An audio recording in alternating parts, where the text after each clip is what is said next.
La Bibliothèque nationale de France. Dans le cadre du Printemps des poètes, la comédienne Anne Alvaro lit La plongée de Lydia Tchoukovskaya. Ce récit, initialement paru en 1967, a été réédité en 2015 par les éditions Le Bruit du Temps. Février 1949. Nous sommes arrivés.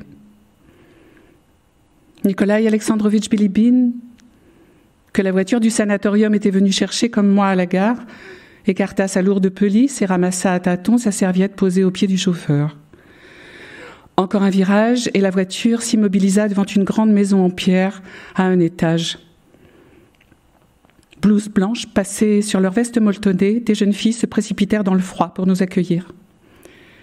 Des tapis dans le salon, un piano à queue luisant, un parquet qui brillait.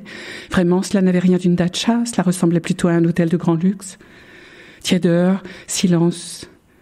Le chauffage central bourdonnait et tintait imperceptiblement. Une carpette rouge s'étendait sur toute la longueur du couloir.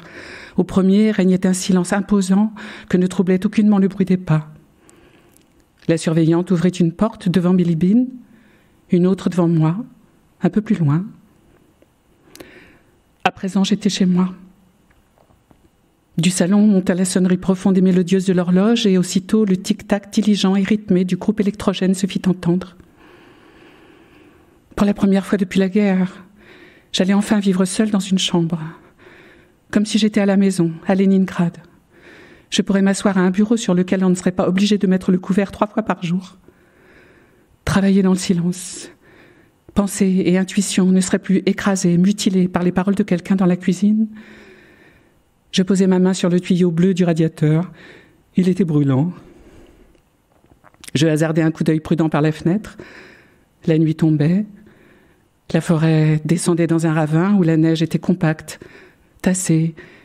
Au-delà du ravin s'élevait un tertre qu'avaient escaladé de petits sapins encore jeunets, duveteux et jaunes comme des poussins. Et, devançant les autres, le plus joli, le plus élancé et le plus jeune était perché tout en haut. Arrivé le premier au sommet, il restait planté là. Derrière le petit sapin, il y avait un village. Kousminskoye, avait dit le chauffeur. Les maisonnettes paraissaient dessinées par la main malhabile d'un enfant. 2 traits courbes qui se croisent pour le toit, un carré de guingois pour les murs, d'autres carrés de guingois, mais plus petits, pour les portes et les fenêtres. C'était donc ici que j'allais vivre 26 jours et 26 nuits. Je me hâtais de poser sur le bureau mon encrier et la photo de Katia. Je hissais mes étendards. C'était donc ici qu'aurait lieu la rencontre, en présence de cette table, de ces stores sombres et de ces rideaux blancs, candides, comme les petits sapins devant la fenêtre.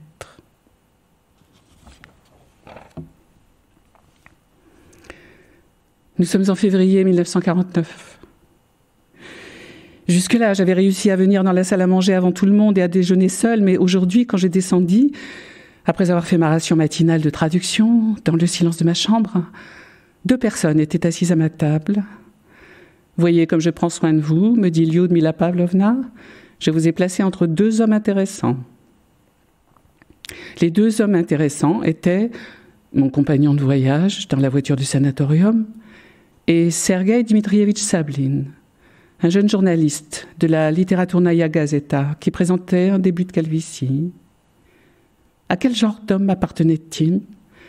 C'était difficile à savoir d'emblée, mais ils étaient gais et prévenants. En tout cas, ils méritaient à coup sûr une compagne plus jeune et plus élégante que moi. Mais même avec moi, ils étaient d'une amabilité parfaite. Surtout Bilibine. Il dit, que vous le vouliez ou non, Nina Sergeyevna, nous sommes des jumeaux. Nous sommes arrivés le même jour, on nous a amenés de la gare dans la même voiture et nos chambres sont au même étage.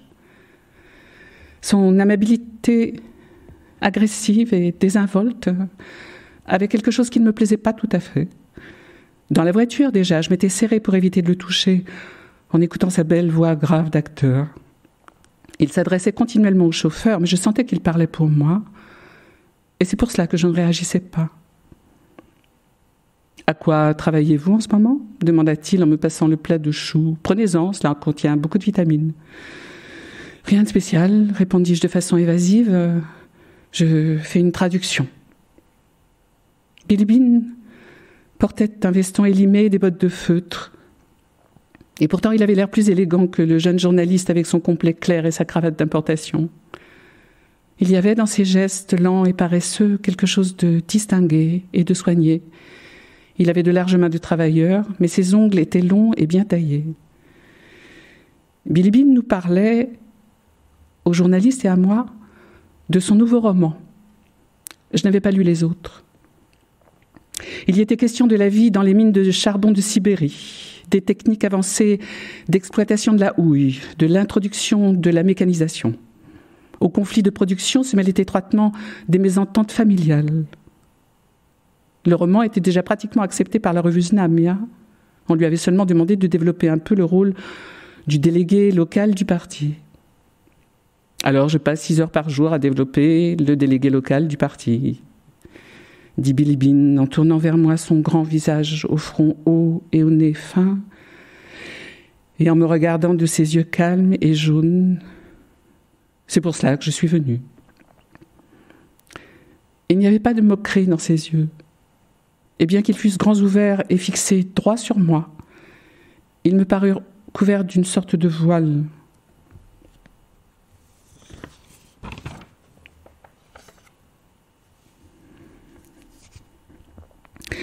Cette nuit, j'ai été réveillée par les battements de mon cœur, mes larmes coulaient dans mes cheveux et me chatouillaient d'une oreille.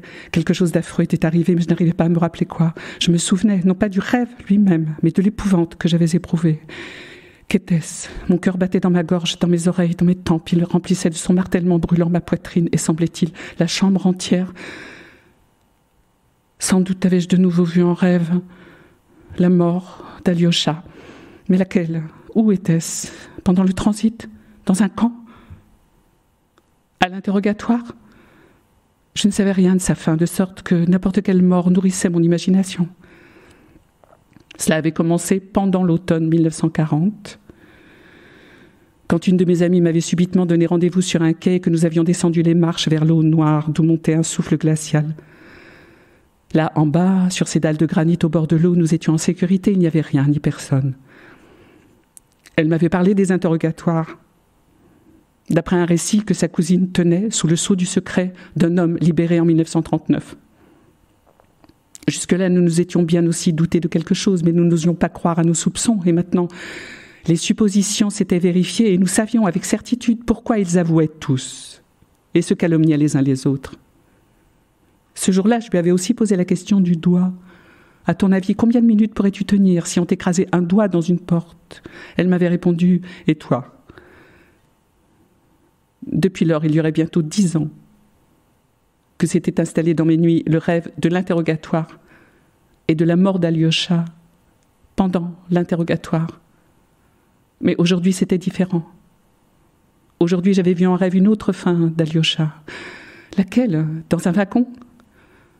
Non, c'était autre chose. Pourquoi fallait-il toujours que je rêve de sa mort pendant un interrogatoire ? Ce devait être une habitude des rêves. Quand on les avait eus une fois, il fallait s'attendre à les revoir, encore et toujours. Pourquoi sa mort pendant un interrogatoire, puisqu'on en était encore à déporter Alyosha, à l'envoyer quelque part ? Au guichet de la prison, le 5 janvier 1938, on m'avait répondu, il est parti. Où ? Il vous écrira lui-même. Et au parquet, 48 heures plus tard, 10 ans, sans droit de correspondance, avec confiscation des biens. À sa libération, il vous enverra une lettre. Donc, après tous les interrogatoires, quelque chose se poursuivait. Mais moi, je continuais à rêver d'interrogatoires. Sans doute parce qu'on ne peut rêver que de ce qu'on ne connaît pas. Les transits sous escorte, le camp. Je n'avais encore rencontré personne qui fût revenu de là-bas, d'un camp. C'était pour moi une épouvante sans couleur ni odeur. Au demeurant, cela n'empêchait pas de rêver. Les rêves n'ont-ils pas leurs habitudes ? Ils viennent quand ils veulent et montrent ce qu'ils veulent. Mais aujourd'hui, c'était une autre fin d'Alyosha, une autre épouvante. Ce n'était pas la mort d'Alyosha, mais son retour. L'épouvante liée à son retour. Il revenait, mais pas vers moi. Ce rêve aussi, je l'avais déjà eu 1 ou 2 fois. Il s'avérait qu'Alyosha était vivant. Je l'apprenais par une tierce personne, un ami d'Alyosha, inconnu de moi. Je ne le connaissais pas, je savais seulement qu'il était un ami d'Alyosha. Nous nous trouvions dans la chambre de Katia, où le parquet luisant faisait une tache d'un jaune rosâtre. Et dans mon rêve, je me disais quelle vie la bonne l'avait fait briller au frottoir parce que c'était jour de fête. L'ami d'Alyosha ne me regardait pas en face. Il détournait les yeux et je comprenais à son regard qu'Alyosha était vivant, que ses amis savaient où il était, mais que moi, il ne voulait pas me voir. J'étais coupable. Alyosha m'avait jugé et condamné à une séparation éternelle. Qu'avais-je donc fait? Ai-je pour lui ménagé ma peine? Lui ai-je jamais rien refusé? Moi qui m'aime, n'osais dire combien je l'aimais. Mon cœur battait comme si, exécutant un numéro sous le chapiteau d'un cirque, j'avais perdu l'équilibre et que j'étais tombée dans le filet. Aujourd'hui, j'avais compris de quoi j'étais coupable. Je l'avais compris en rêve. J'étais vivante. Voilà ma faute. Je vivais, je continuais à vivre, alors qu'on l'avait poussé dans l'eau à coups de bâton. Il était revenu un instant pour me le reprocher. C'était cela que j'avais rêvé.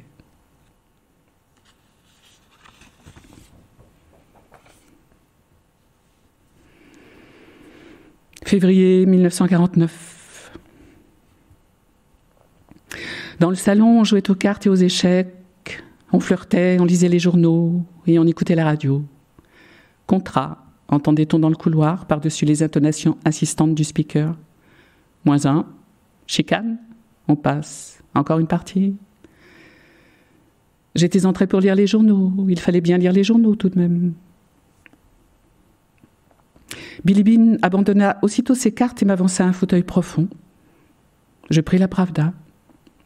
Bilibine, le metteur en scène, la dame aux yeux noirs et le journaliste jouaient à la préférence. L'ami du metteur en scène était assise un peu à l'écart, dans un fauteuil bas près du récepteur et faisait semblant d'écouter la radio. Chaque nouveau tome des œuvres du camarade Staline constitue un apport précieux au patrimoine idéologique de l'humanité, disait le speaker. Il me semblait qu'il y avait quelque chose de touchant et de naïf dans le cou mince de la dame aux yeux noirs. Elle était si jolie, si gaie, si élégante. Ce n'était pas un écrivain, mais probablement la femme de quelqu'un. Comme toujours, la lecture des journaux ne m'apporta rien. Chose curieuse, je me donnais du mal pour lire sans obtenir le moindre résultat. Je pouvais les parcourir des yeux, mais y apprendre quelque chose, non. Les lettres se combinaient pour former des mots, les mots des lignes, les lignes des paragraphes, les paragraphes des articles. Et cependant, rien de tout cela ne se transformait en idées, en sentiments et en images. En lisant, je ne voyais que des caractères ou des symboles sténographiques liés. Une portée nationale, ces 3 mots pouvaient fort bien être réunis en un seul, être rendus par un seul signe lié. Le grand plan de transformation de la nature. On pouvait également représenter ces 8 mots par un seul symbole. Depuis tant d'années que je ne travaillais plus comme sténodactylo, je continuais pourtant toujours à tracer involontairement, en pensée ou sur mes genoux, des mots ou des propositions liées. Puisque je n'avais rien appris sur la lutte contre la sécheresse, j'essayais de lire la rubrique des échecs.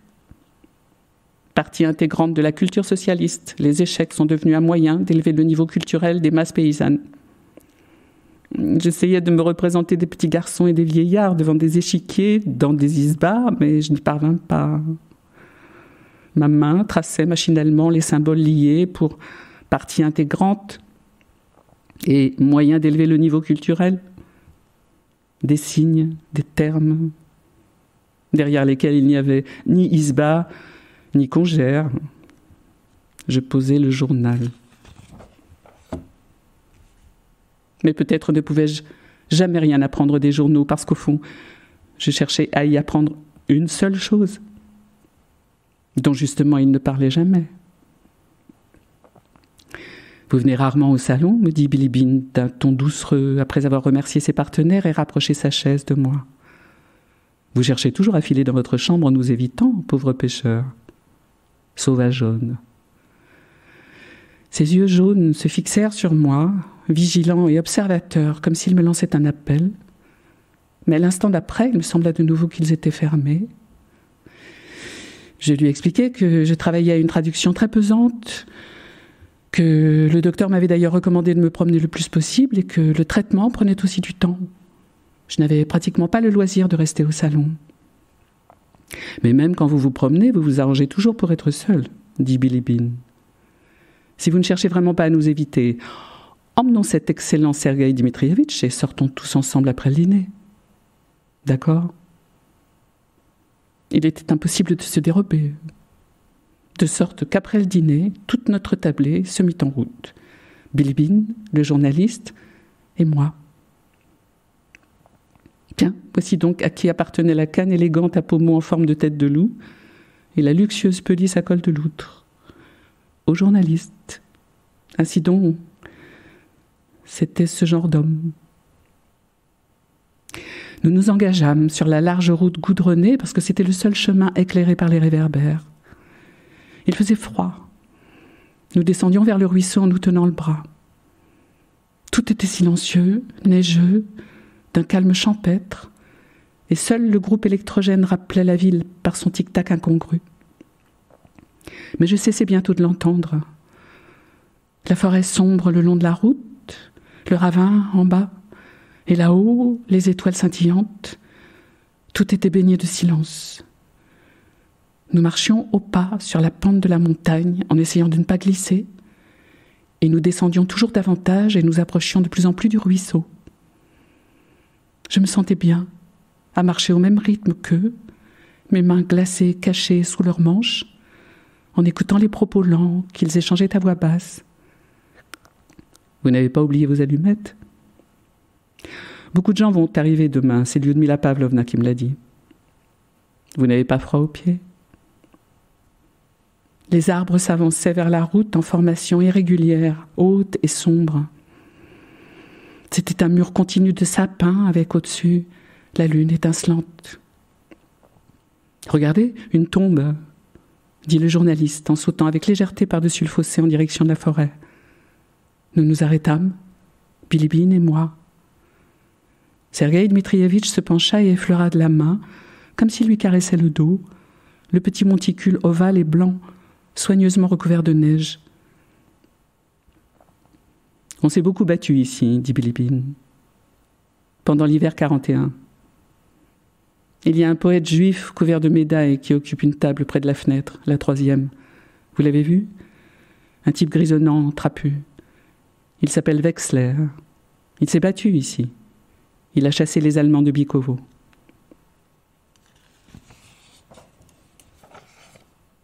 Nous restâmes là un instant. Le petit monticule caché sous la neige faisait une tache blanche devant nous. « Écoutez, on entend le ruisseau. Il n'est pas gelé, dit le journaliste. « Non, on ne l'entend pas, dit Bilibine. « Si, écoutez, on l'entend, répéta avec entêtement le journaliste. Je prêtai l'oreille. « Oui, je l'entends, dis-je. Tantôt on l'entend, tantôt il disparaît, acquiesça Bilibine. Restons un peu. » Nous demeurions là, regardant la forêt et nous regardant l'un l'autre, écoutant le tic-tac du groupe électrogène et le babil enfantin du ruisseau qui perçait au travers. « Qu'y a-t-il aujourd'hui dans les journaux » demanda Sergueï Dmitrievitch. « Vous les avez lus, je crois. Moi, je ne les ai pas ouverts. Comme le repos nous déprave. Je ne lis même pas mon propre journal depuis 10 jours, parole d'honneur. »« Rien de spécial, » répondis-je. L'idée me vint que le repos n'était peut-être pas en cause ici. La présence de la forêt, de la neige, du petit sapin sur la butte, voilà ce qui empêchait de lire les journaux. En pleine musique, me souvins-je. Il paraît que Pasternak a de nouveau été critiqué, dit Bilibine, comme réponse à ce vers. Son intonation incertaine ne permettait pas de savoir s'il approuvait ou non que l'on s'en soit pris au poète. « L'article est de qui ?» demanda le journaliste. Je ne me rappelle plus le nom. Il cite des vers et dit qu'ils sont incompréhensibles. Le fait est que Pasternak écrit d'une manière très obscure, dit le journaliste avec un léger reproche. Ma femme en a lu récemment à haute voix et nous avons même bien ri. Impossible d'y comprendre quoi que ce soit. Il y a vraiment quelque chose qui cloche dans ces vers. Et si nous-mêmes nous ne comprenons pas, alors comment fera le peuple ? Il eut un silence réprobateur. Évidemment, personne ne le conteste. Pasternak a beaucoup de talent, il a le don des allitérations, la forme est belle et ainsi de suite, mais il ne pense pas à la signification. Il est hermétique. Lisez-le donc aux filles d'ici, à Ania ou à Lisa de Bikovo, de Kosminskoye. Elles n'y comprendront rien. Oui, bien sûr, approuva Bilibine précipitamment. Je ne pris pas tout de suite la parole. Il fallait que je contrôle ma respiration. Il m'était déjà odieux, les bons yeux myopes du journaliste, la voix prudente de Bilibine et les instants de silence que nous venions de partager. Et Baratinsky, vous croyez qu'elles le comprennent, les filles du village de Bikovo ? Dis-je, essayant de parler lentement, sans élever la voix. J'en doute. Et d'ailleurs, la poésie est pour elles une forme de pensée dont elles n'ont pas du tout l'habitude.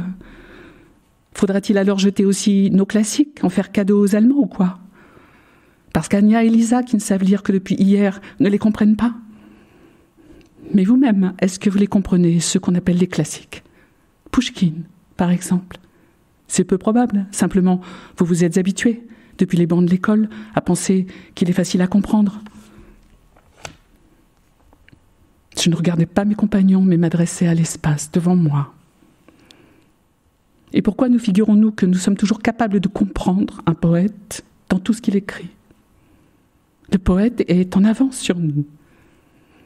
Il est suscité par cette forêt, cette langue, ce peuple, et envoyé loin dans l'avenir, si loin qu'il disparaît aux yeux de ceux qui l'ont envoyé. Et notre mission, à nous qui savons lire, est d'essayer, dans la mesure de nos forces, de le comprendre, et après l'avoir compris, d'apporter ce bonheur à Ania et à Lisa. Mais nous nous dérobons à notre devoir et nous trahissons le poète et Ania aussi. Nous disons fièrement « je ne comprends pas ». Mais y a-t-il au fond de quoi être fier ? Nous devons nous mettre au niveau du génie. Écrivait Pouchkine. Je fis demi-tour et remontai seule la côte. Tout cela bouillonnait en moi depuis longtemps, prêt à sortir, et cela avait fini par se déverser brusquement au dehors à cause de ces paroles du journaliste. Nous en avons lu un soir, ma femme et moi, et nous avons bien ri. Il y avait tant d'autosatisfaction dans ce « ma femme et moi ». Un collaborateur de la Literaturnaia Gazeta avec ça, un connaisseur en poésie. La colère et le chemin qui montait me coupaient la respiration. Je m'arrêtai pour attendre mes compagnons et reprendre haleine. De loin, je voyais leurs grandes silhouettes sombres qui se dirigeaient du pont vers moi, lentement, comme dans une eau noire. Restés seuls, ils avaient dû hausser les épaules et échanger des sourires. Un instant plus tôt, garder le silence m'aurait paru une trahison et une lâcheté honteuse. Mais maintenant, j'avais déjà honte de mes paroles excessives. À qui avais-je parlé ? Qu'est-ce qui m'avait pris de me répandre en confidence ? Aujourd'hui a été un jour heureux. J'avais dormi profondément et le matin, levé d'un bond, j'ai couru pieds nus, écarté les stores. Dehors, tout étincelait. Le petit sapin accouru sur la colline n'était plus vert, mais blanc. L'hiver de diamants avait commencé. Tâchant de ne pas me mépriser pour ma bêtise de la veille, je m'habillai en vitesse et descendis déjeuner. Mes deux compagnons, joyeux et rasés de frais, étaient déjà à table. Aujourd'hui, ils me traitaient comme si j'avais été un fusil chargé, en faisant attention de ne pas effleurer la détente. Aussitôt après le petit déjeuner, quand ils se furent plongés dans les fauteuils moelleux du salon pour fumer, je courus m'habiller dans le vestibule. Bilibine me suivit des yeux, mais ne se leva pas. Je m'habillai rapidement, craignant qu'on me rejoigne. J'avais hâte d'aller là-bas, dans la blancheur étincelante, et d'y aller seule. En laissant retomber derrière moi la lourde porte d'entrée freinée par un ressort, j'entendais déjà leur voix dans le vestibule. L'air froid me brûla le front, et lorsque j'en aspirai une gorgée, j'eus l'impression d'avoir avalé un morceau de glace pointu. J'aurais voulu rester sur le perron pour embrasser d'un seul regard l'éclat glacé qui m'était offert d'une manière si merveilleusement directe et généreuse, mais les voix me poursuivaient et je traversais au pas de course la petite place devant la maison, longeais la maisonnette du directeur, le linge raidi par le gel, et me précipitais là-bas dans le bois. Arrivé sur le sentier entre les hautes congères somptueuses, je m'arrêtai enfin et regardai autour de moi. Ce mot fragile, étincellement, me plissait les lèvres. Avec quelle précision il correspondait aux arabesques du givre sur les branches. Étincellement. Un mot frêle et cassant comme une fine brindille pointue. Comme les minuscules étincelles vertes et bleues qui jouaient dans la neige au pied des bouleaux. Un mot qui faisait courir un frisson glacé dans les dents. Je suivis lentement le sentier, j'ôtai un gant et touchai le tas de neige. Aujourd'hui, il était rugueux, sa croûte étincelante et durcie piquait les mains. Les bouleaux se dressaient tout autour, comme modelés dans le silence blanc. Leurs cimes montaient dans le ciel. En touchant la voûte céleste, leurs fragiles rameaux blancs devaient teinter. Et l'on entendait sûrement planer là-haut un son léger et tremblotant. Un crissement de pas sur la neige me fit peur. N'étaient-ce pas mes amis ? Mais non, c'était une jeune fille, en fichu, veste molletonnée et bottes de feutre, qui venait vers moi sur le sentier. Son foulard lui faisait une tête toute ronde, ses joues étaient rouges comme des pommes. « Bonjour !» articula-t-elle d'une voix sonore en marchant dans la neige profonde pour me laisser le sentier. Si un bouleau avait voulu me saluer, je crois qu'il m'aurait lancé son bonjour avec cette voix sonore et claire comme le gel.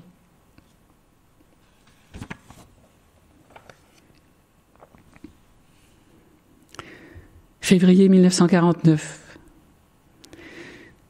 La journée a été alarmante aujourd'hui. Joyeuse aussi peut-être, mais alarmante. Je me serais crue de nouveau dans le monde, et non ici, sous la protection du petit sapin vert, dans cette vie imaginaire. Pendant qu'on prenait le thé, le journaliste nous a raconté quelques nouvelles littéraires. Il venait de parler fort et longuement avec Moscou, au téléphone. On s'attendait à de grands changements à l'Union des écrivains. La direction n'avait pas mené avec assez de fermeté la lutte contre le cosmopolitisme. Aux éditions Sovietsky Pisatiel, un remaniement du comité de rédaction était imminent. Le visage de Bilibine s'assombrit un instant. Une lueur d'intérêt véritable et sincère passa dans ses yeux. « Savez-vous si Toukmanov reste en place ?» demanda-t-il rapidement. Toukmanov était son éditeur. « Oui, je crois, » répondit Sergueï Dmitrievitch. « En tout cas, on n'a rien dit sur lui. »« Comment avance votre livre ?»« Eh bien, je travaille tous les matins à partir de 7 heures. Je suis les directives de l'éditeur, élaguer un peu ici et là, développer certains passages, ce qui fait que je tape à la machine sans arrêt. Le bruit de la machine à écrire ne vous dérange pas, Nina Sergeïevna ? Il fallait absolument qu'il obtienne de moi une réaction. Chaque fois. Non, pas du tout. Quel étrange visage il avait. Chaque fois différent, suivant l'angle sous lequel on le regardait. De profil, il avait quelque chose d'aigu, comme un oiseau de proie. De face, il était plutôt commun et même un peu féminin. Aujourd'hui, je remarquais qu'il avait 2 profondes marques de variole, l'une sur le menton, l'autre sur la joue. Chaque fois, je lui découvrais quelque chose de nouveau. Il avait des sourcils courts et obliques, pareils à des accents au-dessus de ses yeux, qui rendait son regard fixe et perçant. Je me levai et partis m'habiller. C'était l'heure de ma promenade, avant la plongée. J'avais déjà terminé le matin ma ration quotidienne et obligatoire de traduction, et je comptais entreprendre une plongée, quand ils iraient tous au cinéma après le thé. Si je réussissais à rapporter à ma table le ciel, la neige et le grand air, la plongée serait facile. Ma vision acquerrait plus vite une heureuse netteté.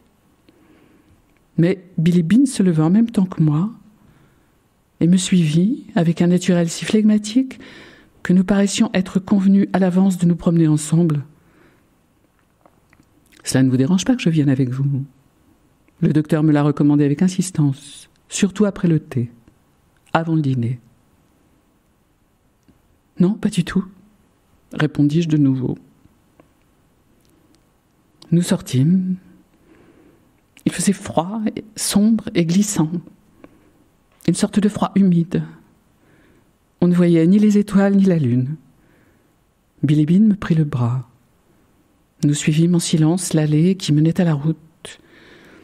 J'étais agacée par le fait qu'il ne disait rien, et encore plus parce que son silence m'alarmait.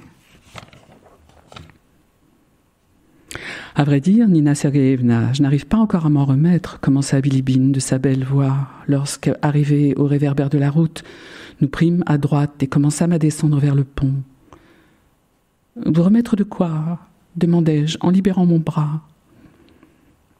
« De la conversation que nous avons eue l'autre jour, ici même.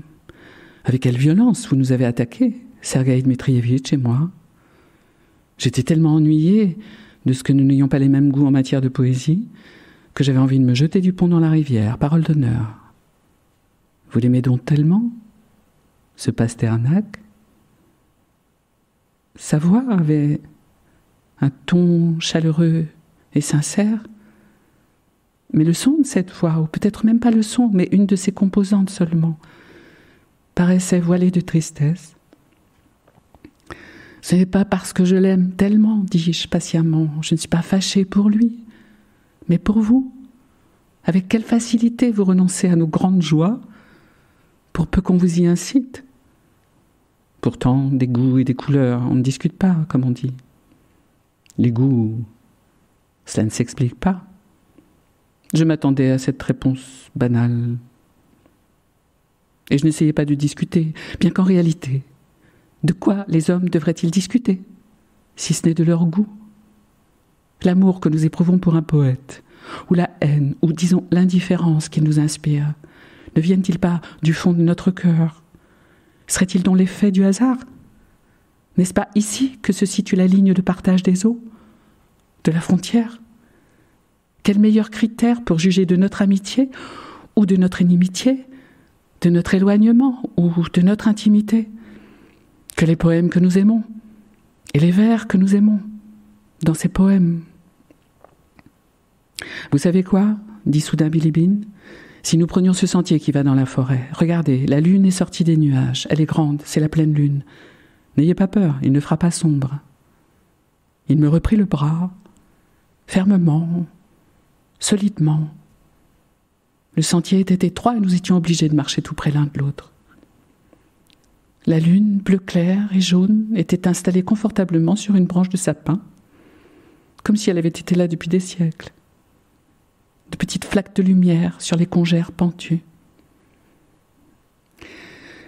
Quelle promenade banale au clair de lune dans la forêt avec un homme séduisant, songeai-je.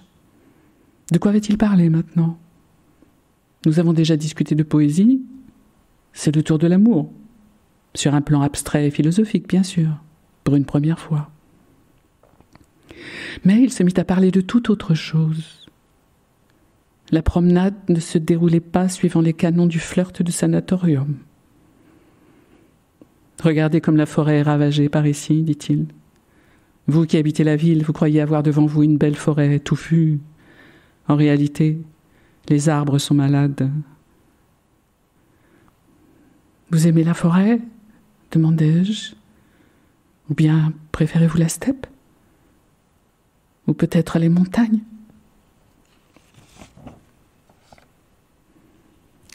Avant, j'aimais la forêt. Les yeux mi-clos, il contempla autour de lui la lune, les congères, les branches sombres des sapins que la lune n'éclairait pas. Il les contempla avec délice, lentement, comme s'il aspirait une bouffée de sa cigarette. Les montagnes aussi, je les aimais autrefois. Et maintenant ? Vous avez déjà travaillé dur à la montagne ? Il n'avait pas modifié son allure et me conduisait toujours aussi fermement en me donnant le bras. Mais le son de sa voix avait changé. Sa voix avait pris la même pureté sans mélange, la même sincérité que lorsqu'il avait demandé au journaliste si l'éditeur avait conservé son poste. C'était sa voix véritable, authentique. « Vous avez déjà travaillé dur à la montagne ?» répéta-t-il. Probablement pas. Mais moi, oui, pendant des années. Il y avait beau y avoir la forêt tout autour, question d'oxygène. Là-bas, on n'en avait guère. J'y étais malgré moi, bien sûr. Dans un camp. Dans les mines. Les ouvriers salariés travaillaient plus près de la surface, dans les niveaux supérieurs, et nous, tout au fond, au 9e, 10e niveau. Ils avaient des berlines à traction électrique, le progrès, quoi. Mais nous poussions les wagonnets à la main. Ils avaient des marteaux-piqueurs, tandis que nous abattions le charbon avec des pics, comme au bon vieux temps. Ils travaillaient 6 heures par jour, nous 12. Ils mangeaient comme il faut, mais nous, on nous donnait 400 grammes de pain par jour, et rien d'autre. Si on ne remplissait pas la norme, on en recevait 200. Si cela arrivait encore une fois, 100, et ainsi de suite, jusqu'à 0, un cercle vicieux, ou plus exactement un cercle mortel. Moins on recevait de nourriture, moins on pouvait travailler, et moins on travaillait, moins on recevait de nourriture. Et encore, ce n'est rien. Il y en avait qui mangeaient des cadavres. Ils découpaient un muscle et le faisaient cuire. Attention, une branche. Il m'aida à enjamber une branche qui gisait en travers du sentier et continua à me mener à une allure régulière de promenade. J'avais peur. Et si tout à coup il ne parlait plus et que se referma la porte ouverte sur le destin d'Alyosha, j'attendais sa voix, ses paroles, sans voir ni la lune ni les arbres. Le premier messager venu de là-bas. J'aurais voulu le presser, le tirer par le bras. Ne te tais pas. Tu es un messager. Je t'écoute. Parle. Et les enfants. Parce qu'il y avait aussi des enfants qui étaient nés là-bas. Certains ne savaient pas marcher avant 4 ans. D'autres n'ont appris à parler que vers 5 ans. Leurs petits bras et leurs petites jambes n'étaient pas ceux d'enfants normaux. Et même nous, les adultes, nous ne ressemblions plus à des êtres humains. La faim nous donnait des abcès, de la diarrhée. Combien j'en ai enterré là-bas. Même Sashka. Pendant 3 ans, j'ai été le chef de la brigade des fossoyeurs. Sashka Sokoliansky était pour moi un ami, un frère. Pendant la guerre civile, nous avons été ensemble dans le maquis, chez les partisans. Et ensuite, nous nous sommes retrouvés ensemble en prison. Sans lui, je ne m'en serais jamais tiré. On a eu beau le torturer, il n'a pas témoigné contre moi. Grâce à lui, j'ai écopé de 5 ans seulement. Un beau garçon, un chic type, et costaud avec ça. La seule chose, c'est qu'il bégayait un peu. Il a commencé à bégayer après l'instruction. Mais chez lui, même ce bégaiement paraissait gentil et enfantin. Je partageais mon pain avec Sashka. Je lui faisais cuire des champignons dans un vieux pot cassé. Beaucoup de gens là-bas s'empoisonnaient avec des champignons, surtout les non-russes. Ils ne s'y connaissaient pas parce qu'ils n'avaient pratiquement jamais vu de forêt. Ils se faisaient de la soupe avec des champignons vénéneux et adieu dans l'autre monde. Mais moi, j'étais un vieil habitué des forêts. Je savais reconnaître les champignons et les herbes depuis le temps que j'avais fait la guerre avec les partisans. J'ai soigné Sashka en lui faisant boire une tisane d'herbe de la forêt. Mais je n'ai pas réussi à le guérir. De mes propres mains, je lui ai attaché au pied une plaque avec son nom. Et c'est moi qui l'ai enterré. Pas dans la fosse commune, mais sous un vieux sapin, comme celui-ci, dans une tombe séparée.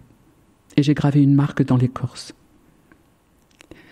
Mon mari est mort là-bas, dis-je. Je ne sais pas où, je ne sais pas de quoi, ni quand. C'était un savant, un spécialiste du sang, un médecin. On m'avait dit officiellement 10 ans sans droit de correspondance. Peut-être est-ce vous qui l'avez enterré? Votre équipe? En 37, demanda-t-il. Oui, avec confiscation des biens. Ensuite, ils sont venus me chercher, moi aussi, mais j'avais eu le temps de m'enfuir. J'avais laissé ma fille à tes parents et j'étais partie. Je suis revenue quand on n'arrêtait plus les épouses. Mais vous n'avez pas rencontré. Vous ne savez pas, me décidai-je à lui demander. Où étaient situés ces camps spéciaux? Sans droit de correspondance? Non, répondit-il très vite, je n'en ai pas vu. Peut-être n'avait-il plus envie de parler, ou avait-il remarqué une présence dans les parages?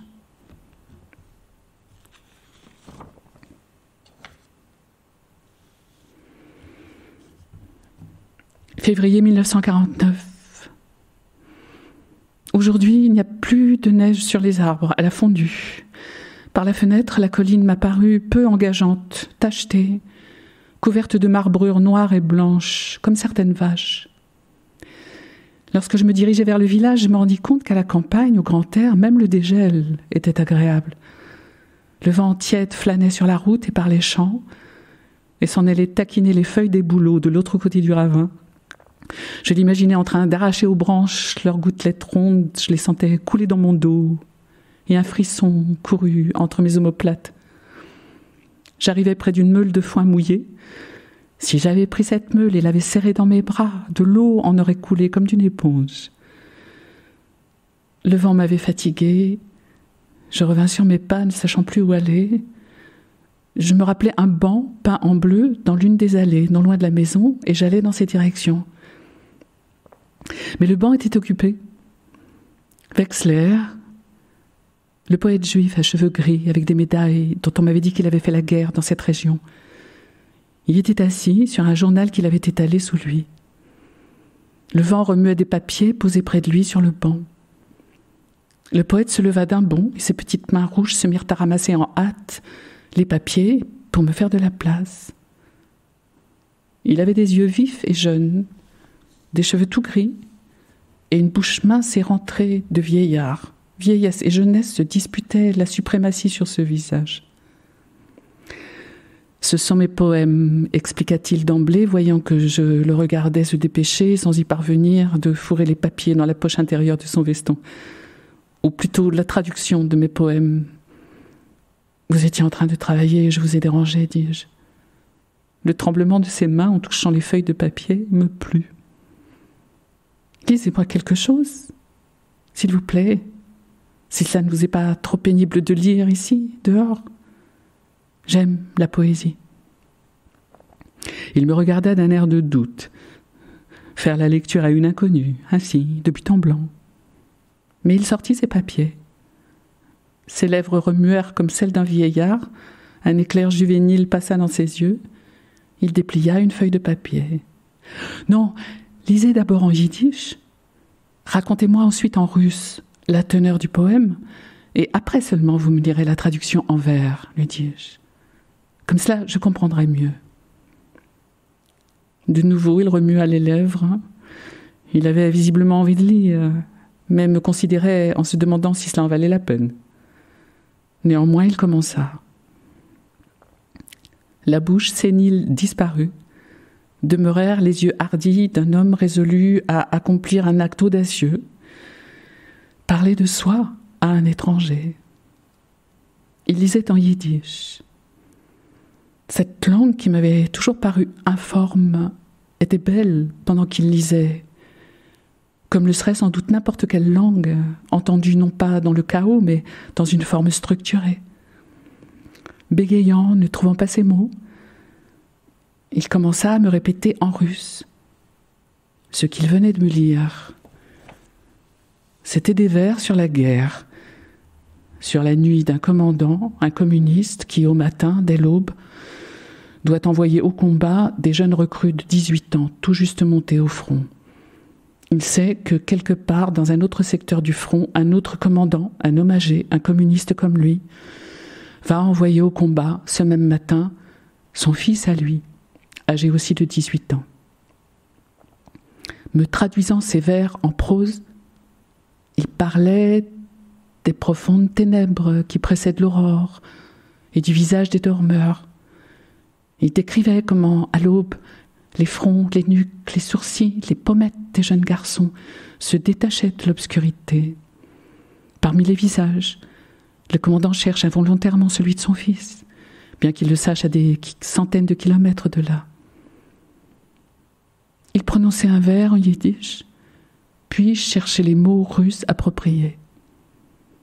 Les garçons sont alignés, le commandant scrute les visages, cherchant à deviner sur chacun le destin de ce soldat et de son propre fils, là-bas, très loin.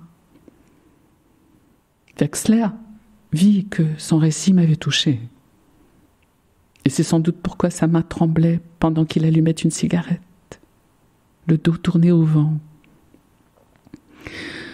Oui, on perçoit la nuit dans vos vers, dis-je, et l'amertume de la veille d'un jour funeste, et même les traits du fils transparaissent sur les visages étrangers. C'est bien, très bien. Pour autant que j'en puisse juger d'après le son de l'original et d'après les explications que vous m'avez données. Et maintenant, lisez-moi, s'il vous plaît, la traduction en vers. Il sortit les feuillets. Oh, comme notre langue manque parfois de beauté. Avec quelle rudesse les mots s'entassent dans le moule des vers, comme ils rechignent à s'aligner côte à côte et dépassent en désordre de tous les côtés. Il n'y avait plus ni nuit, ni désespoir, ni espérance, ni jeune visage endormi, rien que de courtes lignes raboteuses. Seulement des mots fourrés de force dans les dimensions du maître, et non pas la nuit, les visages, la veille du jour fatal, l'étendue entre le fils et son père, la douleur. Je lui pris la feuille des mains et commençai à lire moi-même, en lui expliquant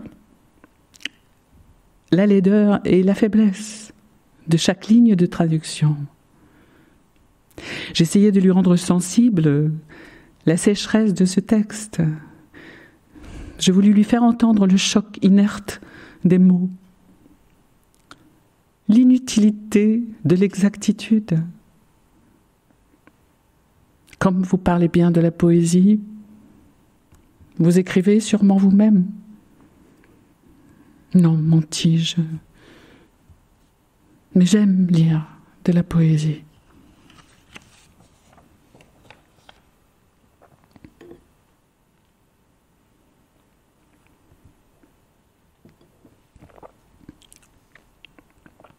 Mars 1949. Depuis combien de jours n'avais-je pas tenu mon journal ? 3, 5, je ne savais pas et ne voulais pas le savoir. J'essayais d'ignorer la date d'aujourd'hui. Les jours descendaient la pente maintenant, vers mon départ, vers la fin, et je ne voulais pas les compter. Nous avions passé beaucoup d'heures ensemble, tous les jours, Billy Bean et moi, dans le bois, sur la grande route, dans la forêt de sapins, dans ma chambre, dans la sienne. Nous nous étions déjà raconté notre enfance et notre jeunesse. Son passé ne ressemblait pas du tout au mien. Évidemment, il avait quelques 10 ans de plus que moi, ce qui lui faisait déjà au moins 20 ans, en 1917. Son mode de vie et son milieu avaient été très différents des miens. Mais la solitude et l'amertume rendaient nos enfances étrangement semblables. En 1935, il avait commencé à écrire et à être publié. En 1937, on l'avait arrêté. Alyosha en août et lui en mai, au printemps. Ces derniers jours, ma vie ici avait beaucoup changé. À part 5 pages de traduction par jour, je ne faisais absolument rien. Je n'écrivais pas de lettres, ne lisais pas de livres.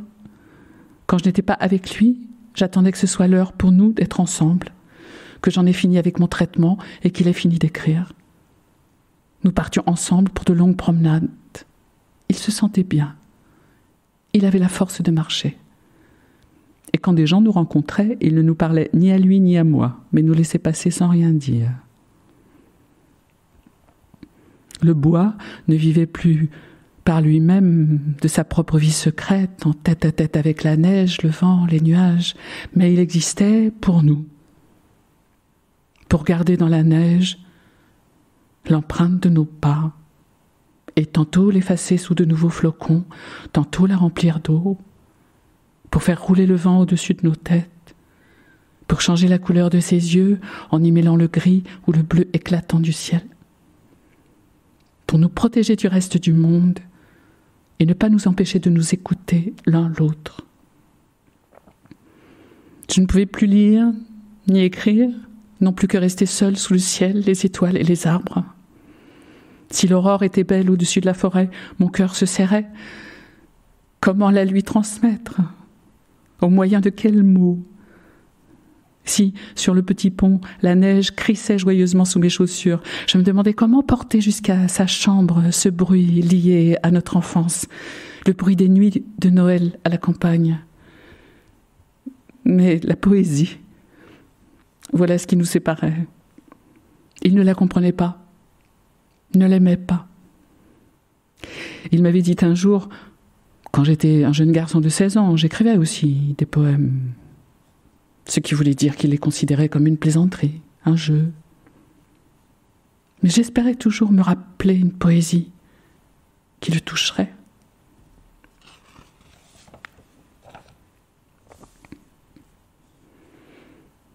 Mars 1949. Toute la matinée, nous nous étions promenés dans le bois de bouleau. Les cimes des arbres se baignaient dans l'azur du ciel. Dans le bois, tout était vaste et clair comme dans notre maison. Aujourd'hui, ce fut, je crois, notre promenade la plus lourde de sens. Nous avions déjà appris à rester silencieux ensemble. Nous n'avons parlé ni de la nuit passée, la terrible nuit de l'arrestation de Wexler, ni des récidivistes, ni du fait qu'il serait impossible de supporter une deuxième fois les événements de 1937. Après le bain et le déjeuner, je m'endormis. Je me réveillai et comme toujours, à cette heure-là, je me mis à chercher des yeux le ray de lumière sous la porte. Non, il n'y avait pas de lumière. Et on n'entendait pas le tic-tac du groupe électrogène, bien qu'il commençât toujours à fonctionner à partir de 4h30. Peut-être m'étais-je réveillée plus tôt que d'habitude ? Non, toute la maison était sur pied. C'était un remue-ménage sourd, des bruits de voix, un va-et-vient de pas, le claquement étouffé des portes. Je jetai un coup d'œil dans le couloir, il y faisait sombre aussi. Seul se détachait, au fond, le rectangle blanc de la fenêtre.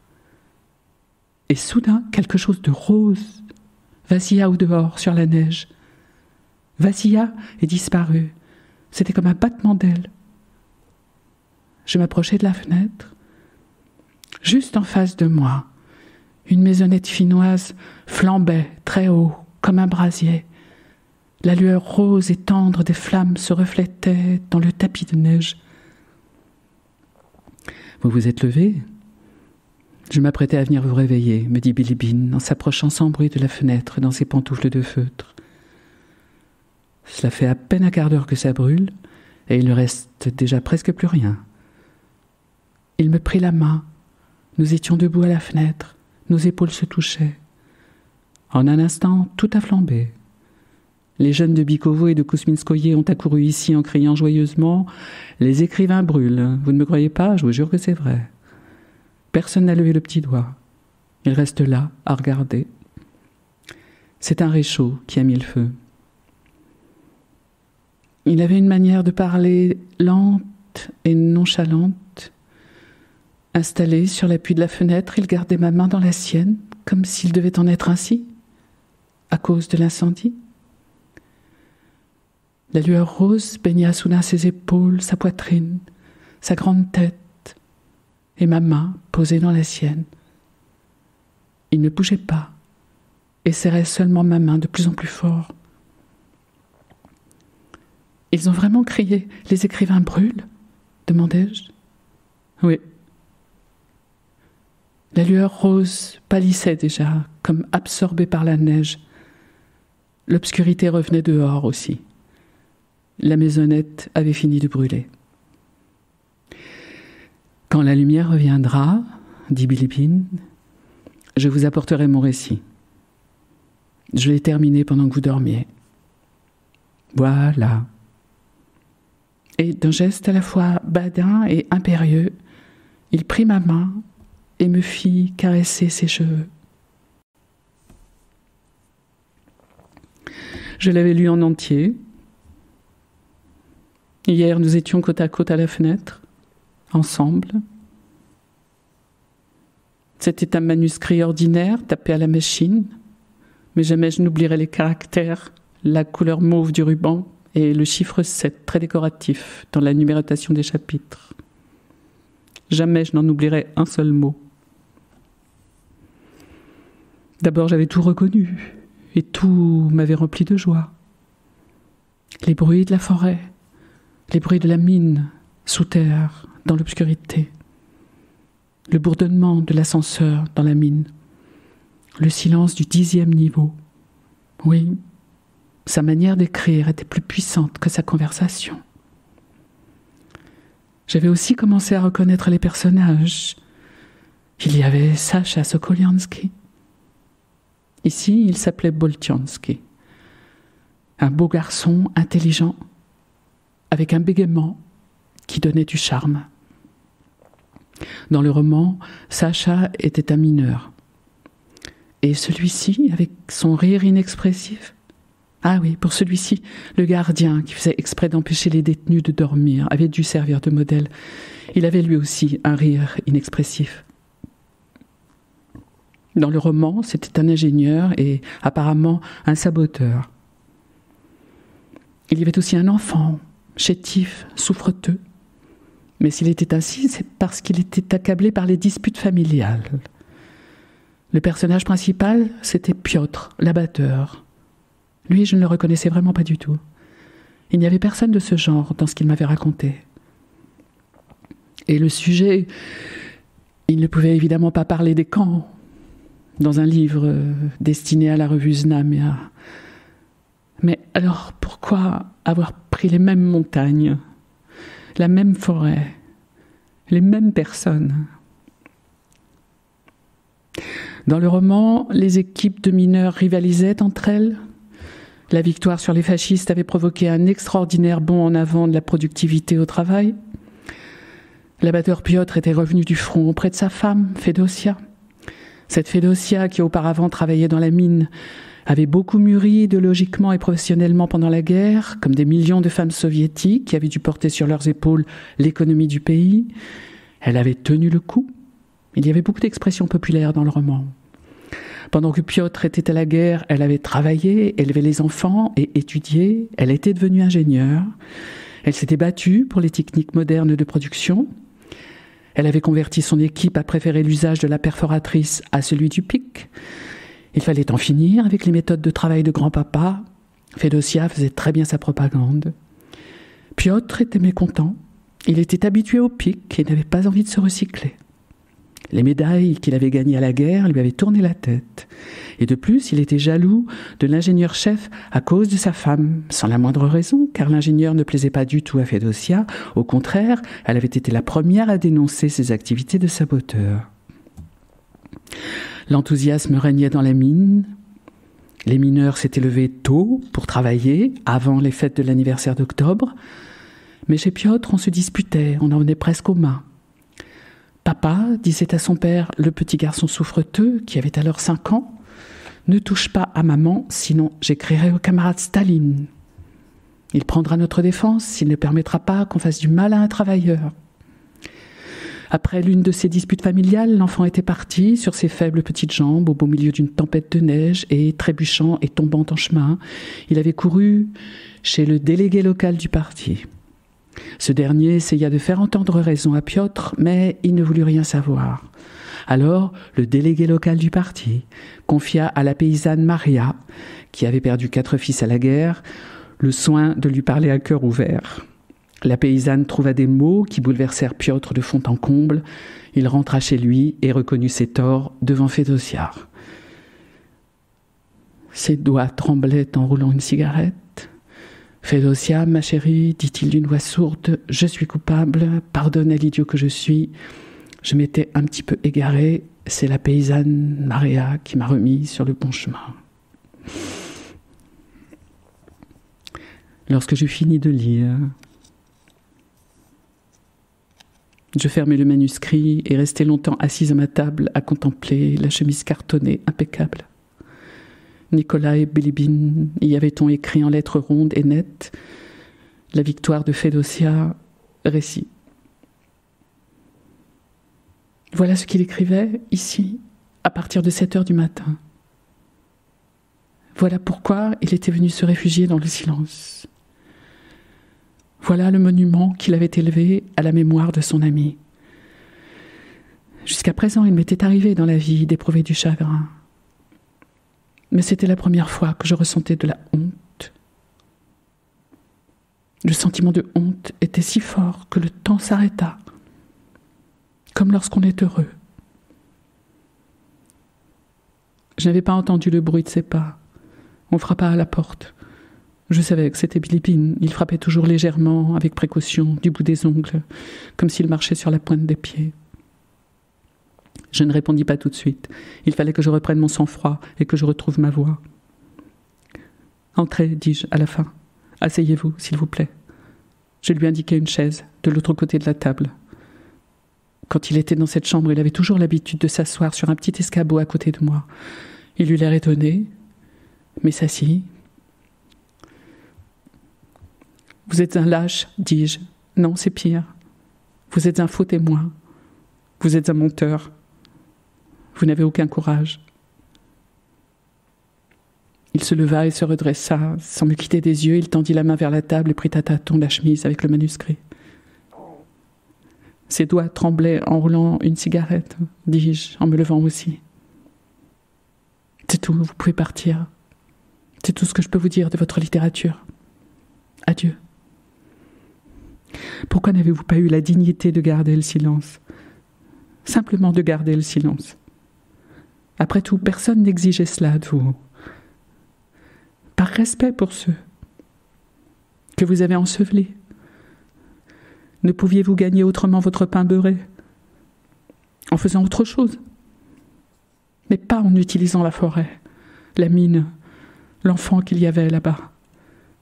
Pas en utilisant le bégaiement de votre ami. Il sortit.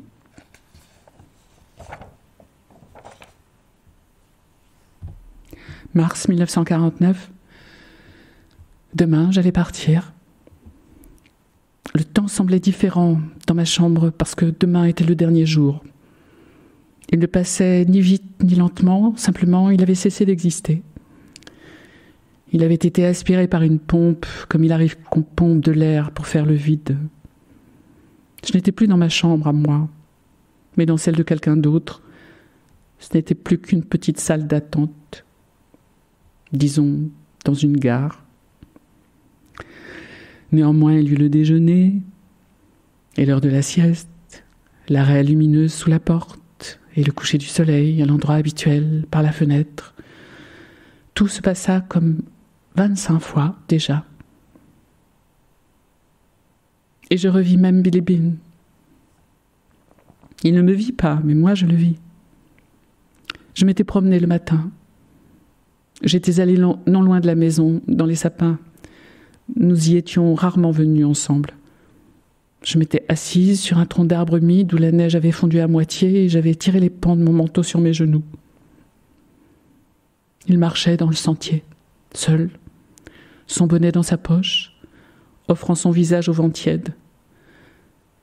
Venait-il vers moi ? M'avait-il vu ? Mon cœur se serra d'émotion et peut-être aussi de bonheur. Non, il ne venait pas ici. De larges sapins épais nous séparaient. Il marchait lentement, avec difficulté, arrachant parfois de la mousse au tronc d'arbre et l'écrasant entre ses mains. Mettez votre bonnet, vous allez prendre froid. Avais-je envie de lui dire. Attendez un peu, ne vous pressez pas, laissez la douleur se calmer. Avais-je envie de lui dire, comme je l'avais fait tant de fois quand nous nous promenions. Pardonnez-moi. Avais-je envie de lui dire. Je n'avais pas le droit de vous juger. Moi sur qui les chiens ne se sont jamais jetés. Moi qui n'ai jamais vu une plaque de bois attachée au pied d'un mort. Pardonnez-moi. Vous ne voulez pas retourner là-bas, abattre des arbres dans la forêt ou travailler dans les mines une deuxième fois. Votre récit était votre faible bouclier, votre rempart précaire. Pardonnez-moi. Vous avez déjà eu un infarctus. Cette maladie coûte cher, il vous faut gagner de l'argent. Et par quel autre moyen, vous qui êtes un invalide, pourriez-vous en gagner? Seulement en écrivant des mensonges stéréotypés. Pardonnez-moi. Je n'avais pas le droit d'exiger de vous la vérité. Moi qui suis en bonne santé, je me tais aussi. On ne m'a pas roué de coups la nuit, dans le cabinet du juge d'instruction. Et pendant qu'on vous battait, je gardais le silence. Quel droit ai-je donc de vous juger maintenant? Pardonnez-moi ma maudite cruauté. Pardonnez-moi. Vous venez d'écouter un podcast de la Bibliothèque nationale de France. Retrouvez les conférences, rencontres et créations de la BNF sur toutes les plateformes de podcast ainsi que sur le site bnf.fr.